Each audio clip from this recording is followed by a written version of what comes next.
Hey, how's it going everyone? Today we're going to be talking about the new LEGO house set. We're going to be going over what characters it works well with and if it can be used in Arena, both early game and late game. So if you played through the global launch event and you haven't spent any money, you will have a 3-star LEGO house set like I have right here, and that will give you access to most of the ability upgrades, but some of them, like right here, require a higher star level. But you're still going to be able to get a lot out of this set. So the first thing you'll notice is that this set has both the Explorer and the Builder tags. For some reason it has the City tag too, which I'm not really sure why, since City is not mentioned at all in this kit. But basically, this set is designed to work with pretty much any character and any team. And that's because this set primarily synergizes with build abilities, which pretty much any character can have. It's not limited to just a certain tag. If we just go to a character real quickly, let's just go to Lloyd. You can tell if an ability is a... By the way, I'm just going to call it a build move, because saying build ability is surprisingly hard. Anyway, so yeah, this one right here is a build move, and you can tell by the yellow hammer and blue brick to the right of the actual name of the ability. And basically it's whenever the figure builds something. So with this one, he builds his little firework thing. This one, he doesn't build anything, so it's not a build move. Jester, this one is a build move. There's a couple others. Most of the ultimates are build moves, since they're typically building something. I don't think Yeti's is one. Yeah, his is not. But most of the other ones are. And pretty much every character has one. Some don't. Hiker does. It's his heal. Cactus Girl doesn't have any. But basically, a lot of characters have these build moves. And basically, that can synergize with this first ability here. So let's take a look at... wait, I have it at level 4 right now. Yeah, so you can take this one to level 5 with a 3-star set. So at the 5th level, it gives collectible heroes a plus 15% boost in their skill, which isn't too big of a difference. That's just going to help them land debuffs more consistently, but it's not like they weren't anyway. And then whenever a hero uses a build ability, they have a 100% chance to gain dodge up 1 for 1 turn. Collectible heroes gain dodge up 2 instead. And dodge up is a very powerful status effect, as we've seen with Lloyd.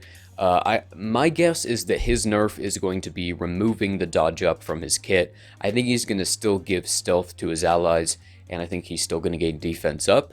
So if that is the case, then you can just use this set to make sure that he does gain dodge up whenever he uses that ability. It won't be dodge up 2, but it will be dodge up 1. The other thing is when he uses his stealth ability, he will gain dodge up 1 and also dodge up 2.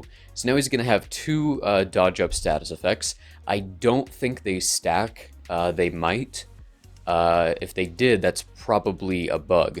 But either way, it is 2. So abilities that remove a buff, like Burnabus's special ability right here, at the 4th level, it clears 1 to 3 buffs. At level 5, it just clears all of them. But with level 4, it's only 1 to 3, so it's likely that it could only remove one of the dodge up buffs and leave the other, which would still make Lloyd hard to hit. And so because of that, the LEGO house set can actually work pretty well with the Ninjago faction, because Lloyd getting more dodging is just going to be more annoying and make the team more powerful. But the LEGO house also has some synergy with collectible units. They will gain dodge up 2 instead of dodge up 1, and they'll also gain that skill increase. And there's actually quite a few really good collectible characters: Hiker, Highwayman, Yuppie, a bunch right here. Hiker's heal is a build move. Highwayman, his special ability right here is a build move, as well as his ultimate. Of course, Chicken Suit Guy has some.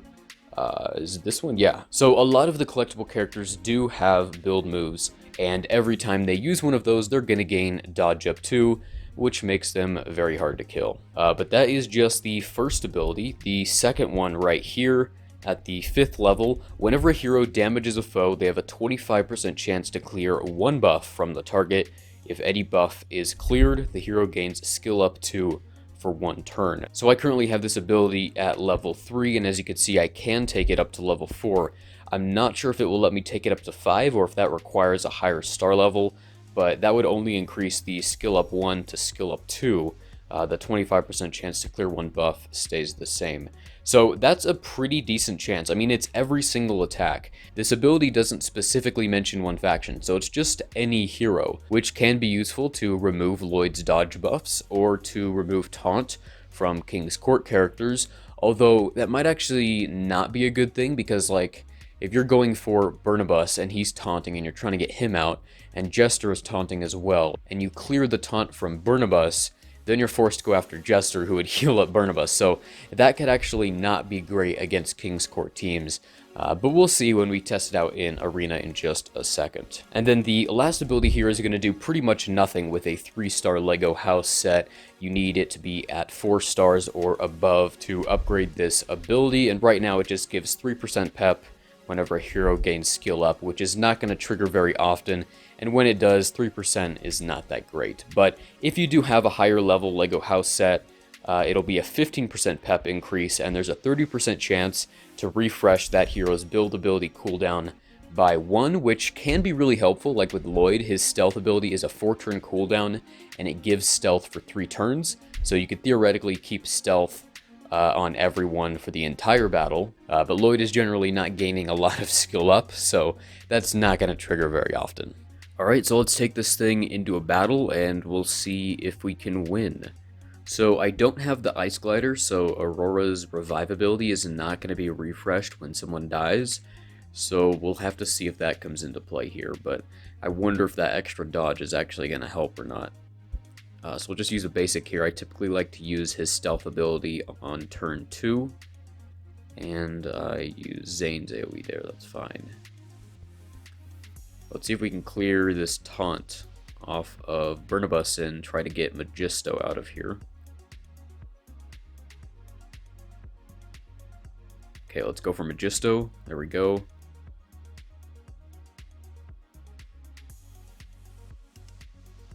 Pretty solid hit there. We'll get the revive, but now the next one is going to take a while to get to. Okay, now we'll stealth, and Lloyd gain dodge up 1 as well. Let's check this Burnabus real quickly.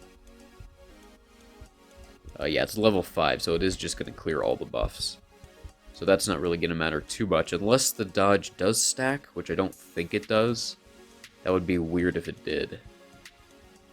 Because it's plus 20% and 30%. I don't think that stacks. I guess we'll heal up Jester. I didn't mean to hit the heal ability. I still wish you could deselect targeted abilities. We might have to put this on auto if we can't take out Jester. Because this is going to be a slow battle. Yeah. Let's try to get Jester out.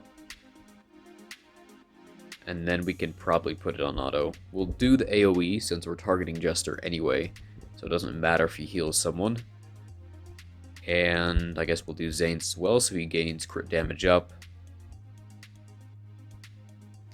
This team doesn't have a lot of build moves. Pretty much just Kai's ultimate, Jester special, and Lloyd special. Okay, we're losing a lot of units here. Aurora has 1 revive ready to go.